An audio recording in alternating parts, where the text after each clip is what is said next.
Halo guys, kembali lagi bersama saya Hendra Sukmono dengan NPM 1821020197 jurusan Siasa Fakultas Syariah dengan mata kuliah Hukum Acara Perdata dan Peradilan Agama dengan dosen pengampu Bapak Hervin Yongki. Baik, di sini saya ingin mempresentasikan tentang pengertian pembuktian. Pembuktian adalah suatu proses pengungkapan fakta-fakta yang menyatakan bahwa suatu peristiwa hukum benar sudah terjadi menurut Abdul Qadir Muhammad 2008-125. Haji Zainal Asikin menyebutkan pembuktian merupakan cara untuk menunjukkan kejelasan perkara kepada hakim supaya dapat dinilai apakah masalah yang dialami penggugat atau korban dapat ditindak secara hukum. Kebenaran yang dicari dan diwujudkan hakim cukup kebenaran formil. Dari diri sanubari, hakim tidak dituntut keyakinan. Hakim tidak dilarang mencari kebenaran material, asal kebenaran itu ditegakkan di atas landasan alat bukti yang sah, memenuhi dan syarat. Walaupun hakim yakin, tetapi keyakinan itu tidak ditegakkan di satu landasan alat bukti yang sah dan tidak dibenarkan hukum. Sebaliknya, walaupun hakim tidak yakin asal pihak yang berperkara dapat membuktikan berdasarkan alat bukti yang ada, hakim harus menerimanya sebagai kebenarannya. Alat-alat bukti. Macam-macam alat bukti diatur dalam pasal 284 RBG, 164 HIR, 186 BW, 1866 BW. Alat bukti tertulis, surat, alat bukti dengan saksi-saksi, alat bukti persangkaan, alat bukti pengakuan, dan alat bukti sumpah. Praktek peradilan perdata di samping 5 alat bukti tersebut dikenal pula 2 macam alat bukti lain. Yang pertama, keterangan pemeriksaan setempat dan keterangan ahli. Di sini saya ingin menjelaskan tentang alat bukti tertulis atau surat. Ada 3 macam alat bukti tertulis atau surat. Yang pertama, akte otentik.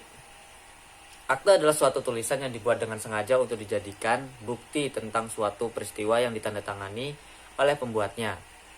Akte di bawah tangan. Akte di bawah tangan dibuat tidak oleh pejabat umum atau dibuat tidak di hadapan pejabat umum. Alat bukti tertulis, surat bukan akte, yaitu surat-surat yang sudah dimemenuhi sebagai alat bukti tetapi tidak memenuhi syarat untuk dikategorikan sebagai akte. Alat-alat bukti dengan saksi. Kesaksian adalah kepastian yang diberikan kepada hakim di persidangan tentang peristiwa yang dipersengketakan dengan jalan pemberitahuan secara lisan dan pribadi orang yang bukan salah satu pihak dalam perkara yang dipanggil di persidangan. Alat-alat bukti persangkaan. Persangkaan merupakan alat bukti yang tidak langsung yang dapat dibedakan menjadi 2. Yang pertama, persangkaan undang-undang atau persangkaan berdasarkan hukum. Yang kedua, persangkaan berdasarkan kenyataan atau persangkaan hakim.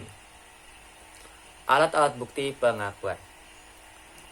Pasal 174 HIR menyatakan pengakuan yang diucapkan di hadapan hakim cukup menjadi bukti yang memberatkan orang yang mengaku itu, baik yang diucapkannya sendiri maupun dengan perkataan orang lain. Alat bukti sumpah. Pasal 182 RBG dan pasal 155 HIR mengenal sumpah pelengkap dan sumpah penaksir, sedangkan pasal 183 RBG pasal 156 HIR mengenal adanya sumpah pemutus. Dengan mengucapkan sumpah, maka akan mengucapkan sumpah itu dimenangkan oleh hakim. Pemeriksaan setempat.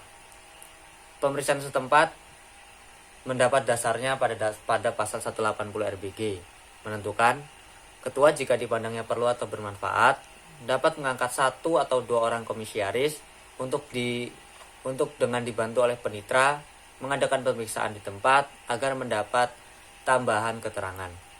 Namun demikian, oleh karena itu tujuan pemeriksaan setempat adalah untuk mendapatkan kepastian tentang peristiwa ataupun objek yang menjadi sengketa. Maka fungsi pemeriksaan setempat pada hakikatnya adalah sebagai alat bukti. Keterangan ahli.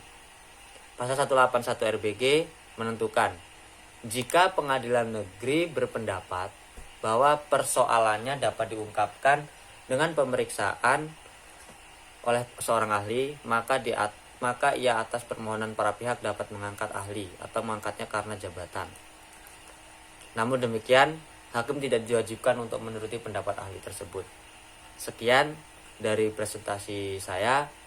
Bila ada kurangnya, saya mohon maaf. Wabillahi taufik walhidayah. Wassalamualaikum warahmatullahi wabarakatuh.